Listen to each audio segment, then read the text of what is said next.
Did you ever wonder why your shadow keeps sabotaging your success? Sometimes it feels like there is a part of us that just doesn't agree with your plans. So, a few days ago, I was discussing procrastination and a lack of follow through with a client.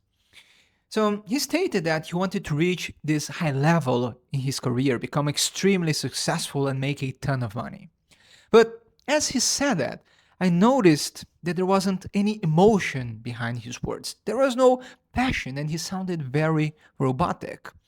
So I started investigating the matter and why he was feeling so stuck. And then we uncovered a few ideals he was holding himself against, and more specifically, ideals about what a true man is supposed to be. Stoic, powerful, quiet, and at the same time, that makes a ton of money. And what's interesting about these ideals and that we usually find ourselves pursuing is that they usually emerge as a way to cope with our circumstances and the feeling of powerlessness. And also, we tend to gravitate towards stereotypes when we didn't have good models around. But as we've explored in other videos, seeking perfectionism and the perfect exterior is often a way to compensate for feelings of shame and inferiority.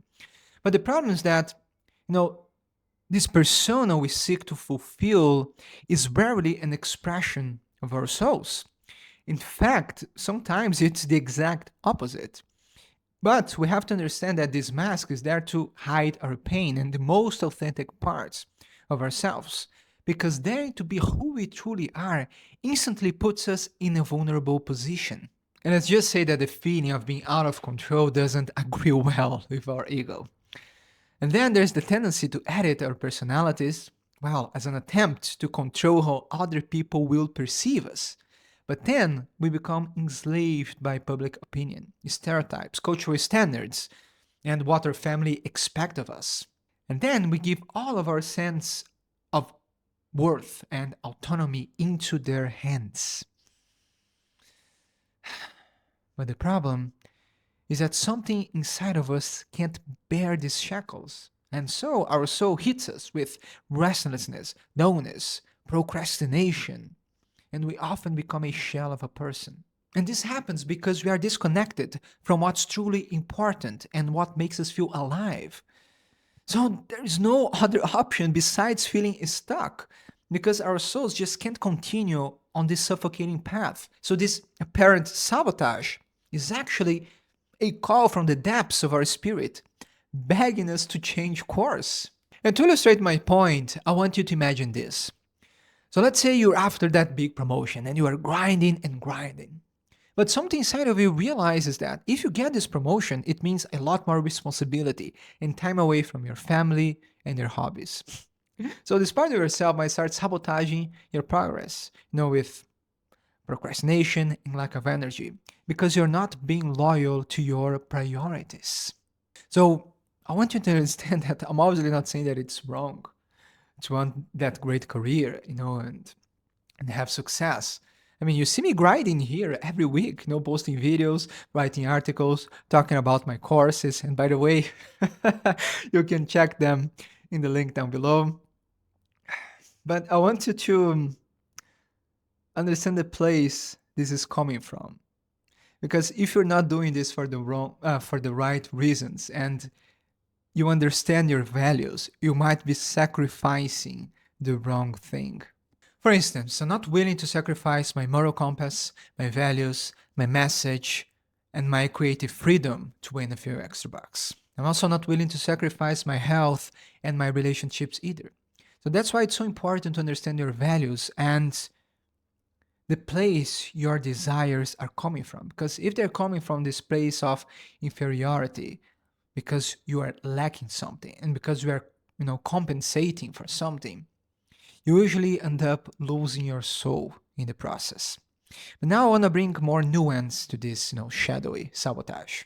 So the root cause of procrastination and a lack of motivation is usually a fear fueled by childish narratives.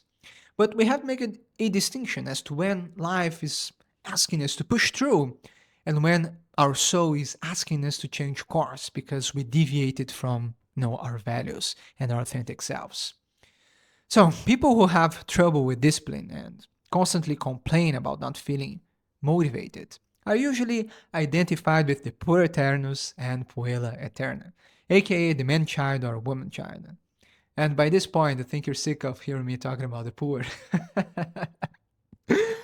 But anyway, deep down, they know what they're supposed to do, but they resist fully being responsible for their lives, as they're always seeking comfort. So the poor is the part of our psyche that loves to find new excuses to not face our challenges and commit to our life tasks. That part doesn't want to get involved with anything and fabricates the illusion that nothing is important enough. The problem is that when you don't care about anything, our life is meaningless.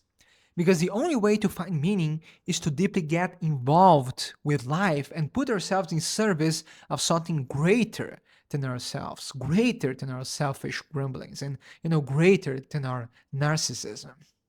And this is precisely what must be sacrificed. This is the right sacrifice I was mentioning. This childish worldview and wanting things to be easy all the time and expecting to feel motivated to act. This is what you must let go if you want to truly grow up and accomplish something in this life. Because Carl Jung says that most people live lives that are too small, and this is their main source of suffering. So, when we don't develop our gifts and talents and pursue our aspirations, something inside of us dies. And when we don't have this commitment to the self, to something greater than ourselves, living meaningfully is just impossible. And I know that I've been using the word success, but this is kind of an arbitrary word because, well, let's be honest. What I need to feel happy and successful can be completely different than what you aspire, to accomplish. But this leads us to my next point because individuation is an act of creation that involves shaping our lives according to the truth of our souls and stepping away from expectations and ideals that deviate us from our authentic paths. So that said, both goals have to be meaningful and touch our course. Because when you deeply desire something and you feel inspired by it, then you just need the right systems and habits in place to help you accelerate your progress. And this inspiration is the positive polarity of the Puer Aeternus. Because when we lose touch with this creative energy, that's when life feels dull and we get stuck. So this dreamy aspect of the psyche often reveals what's truly important and can, revitalize our spirit. But again, for it to happen, a certain openness to the irrational, aspect of life is important. Because every time we try to be extremely logical, we will kill this creative energy. And again, we must keep the Puer Aeternus alive inside ourselves. We must sacrifice how we relate to the world, and all of these childish behaviors and expectations. But this part of us that makes us feel inspired and, this inner fire, we must keep that alive and use this as a guide. And by the way, I teach you how to conquer the Puer Aeternus and procrastination and start using this energy into your favor in my accessible course Catabasis, the Shadow Integration Manual. And if you want to take one step further, I invite you to check the Audacity University, where I teach you how to become your own analyst or integrate Carl Jung's tools and methodology into your professional practice. And lastly, if you want my help one-on-one, you can check my mentorship. All links down below. And I want to end this with a story because we usually find out what's important exactly through these irrational experiences. So I remember when I was about 7 or 8 years old, and we used to attend church, every Sunday. And I remember being deeply fascinated by the music. More specifically, the lower frequencies. And I remember, feeling these vibrations through my whole body.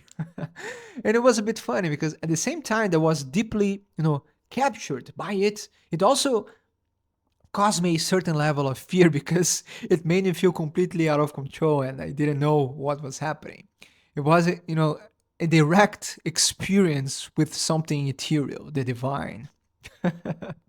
It's a bit crazy to remember that in my perception as a kid. And I remember asking, my mother what was happening, but sadly she didn't know anything about musical instruments. So I was so I remember, just sitting there and feeling the music, and I would only learn what a bass was, years later.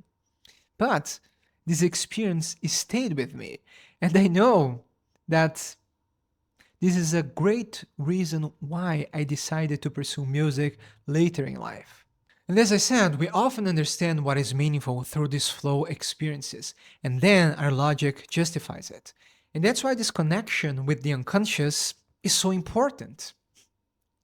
But again, to uncover this, we must open ourselves to be fully affected by it. We must be in touch with our emotions. And once we understand what is important, then it's time to be prepared to go to battle, get our hands dirty, and give our blood to it.